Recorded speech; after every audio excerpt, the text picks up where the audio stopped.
Hello everyone, so we are picking up where we left off with balancing chemical equations, and in this video we are just going to keep working through more practice examples. So this example, if you recognize, it is similar to the first example of the last video in that it's a combustion reaction. And the way we know that it's a combustion reaction is because we look at the products CO2 and H2O. And remember, CO2 and H2O are indicative of a combustion reaction. In addition, you have O2, oxygen gas, as a reactant. So those three compounds tip you off that this is a combustion reaction. And then what changes is that first compound, that hydrocarbon of carbons and hydrogens. So remember that the tip for a combustion reaction was to balance it in the order of carbon, hydrogen, and last oxygen. And again, that's because the O2 on the reactant side, that is our least complicated of the four, and so we want to leave that for last, which means that we'll leave the oxygen for last. So we draw a line down below the arrow, and we separate the reactants from the products, and I'm going to list them as carbon, hydrogen, and oxygen in the order that I want to balance, and repeat that on both sides. And because we have not put any coefficients yet in front, then we can determine the number of atoms for each element by looking at the subscripts. So for carbon on the reactant side, we have a 3. For hydrogen, it's an 8. And for oxygen, it's a 2. And then on the product side, for carbon, we don't see anything, so we're going to put a 1. For hydrogen, it's a 2. And then for oxygen, if you notice, it's in 2 compounds.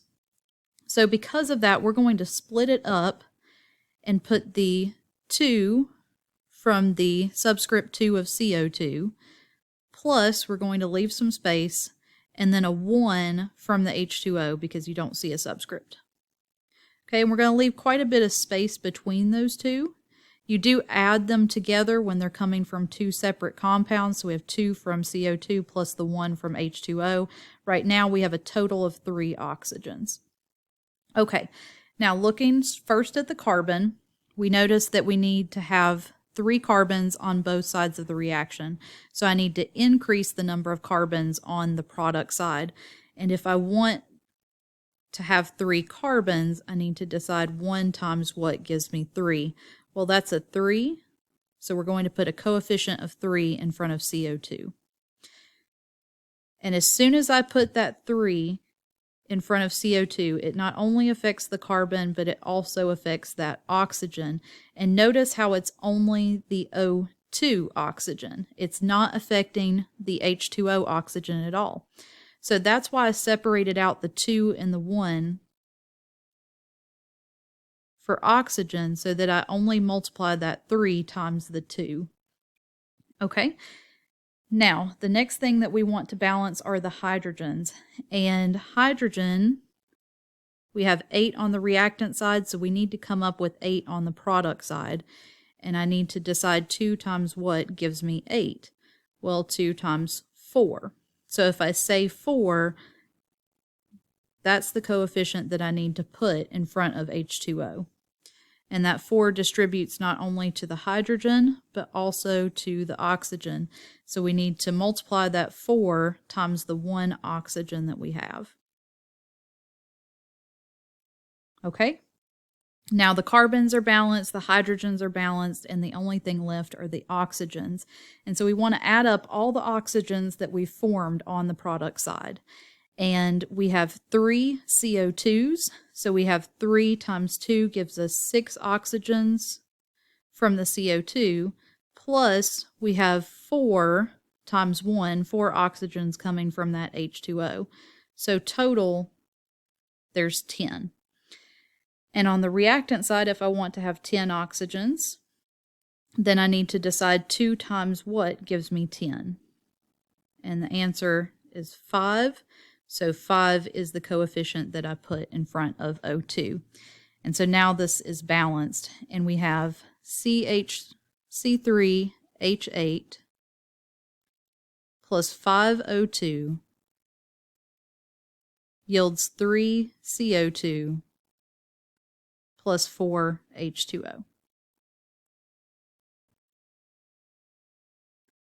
Okay, in the second example, we're going to start looking at those polyatomic ions. So if you remember, I said that the best way to spot a polyatomic ion is to look for something in parentheses. And so it may help to first ignore the physical states, because remember, those do not matter for balancing chemical equations. And then the only thing that you see in parentheses is this NO3. Okay, so everything in parentheses, that is our polyatomic.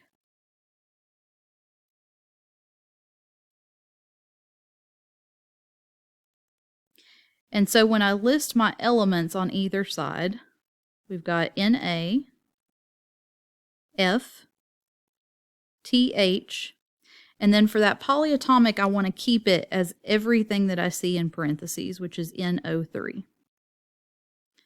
And you may find it helpful if you put parentheses around it, and if you look for it on the product side and go ahead and put parentheses around it on the product side as well. And then we want to list all the elements in the same order on the product side.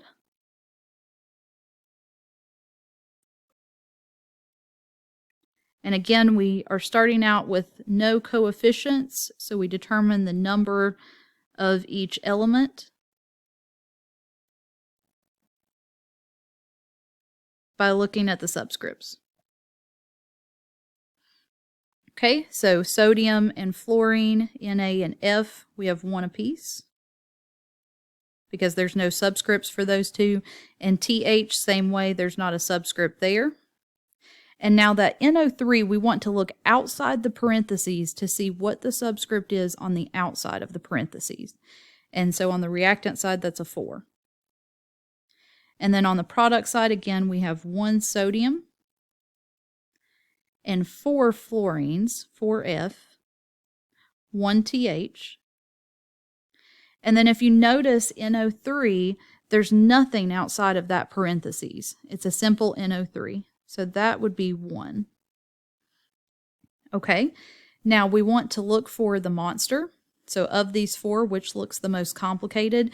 And you're going to want to pick something that contains the polyatomic ion. So we're looking at either the reactant or the product that contains NO3. And we want the one that has the most. So the reactant side has 4 NO3s. So that's where we're going to start. This is what we call our monster. Okay, now we're going to look at the elements inside that monster and see what is unbalanced. And the THs on both sides of the reaction, if you notice, we have 1 of each. So we look next at the NO3, and we have 4 NO3s on the reactant side and only 1 on the product side. So if we need 4 NO3s on the product side, then we have to multiply 1 times 4, and that 4 becomes our coefficient. So when we place the 4 up as our coefficient, it not only affects that nitrate, but it also affects the sodium. So we'll multiply the sodium by 4 as well. Okay, now we bounce back to the reactant side. Since I affected the sodium on the product side, I want to look at it on the reactant side.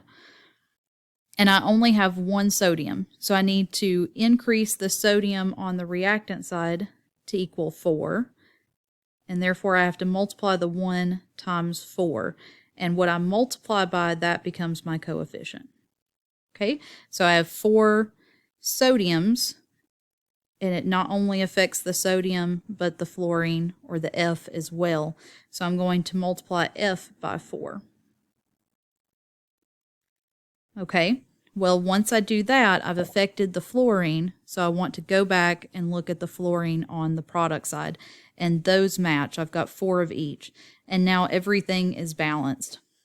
So my final reaction would be 4 NaF plus THNO3 yields 4 sodium nitrate, NaNO3. And I do want to leave the parentheses that I added back out of it. 4 NaNO3 plus THF4. Okay, last example. So again, we are going to deal with some polyatomic ions. And if you notice in parentheses, we have that PO4 with the 2 on the outside. So let's go ahead and put parentheses around the PO4 on the product side as well. And if it helps, eliminate those phases so that you can focus on what's important. And if you happen to notice, that's not the only thing where you see a bunch of elements in common. You also see that with the SO4, even though there aren't parentheses. Okay, that SO4 is the same on both sides. So if you want to, you can leave that as a whole entity as well. On the reactant side, we have calcium, Ca, phosphate, PO4, hydrogen, and sulfate, SO4. And then on the product side, we want to list those in the same order. So calcium, phosphate, hydrogen, and a sulfate.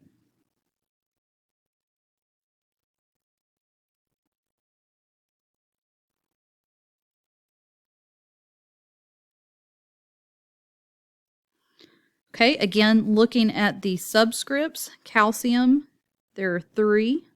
Outside of the parentheses on the phosphate, there's a 2. And then hydrogen is a 2. And the sulfate, again, outside of those parentheses, there's only 1 SO4. On the product side, we have 1 calcium, 1 phosphate, 3 hydrogens from the subscript 3, and 1 sulfate. Again, nothing outside of the parentheses for either of the polyatomics on the product side. Okay, locate the monster.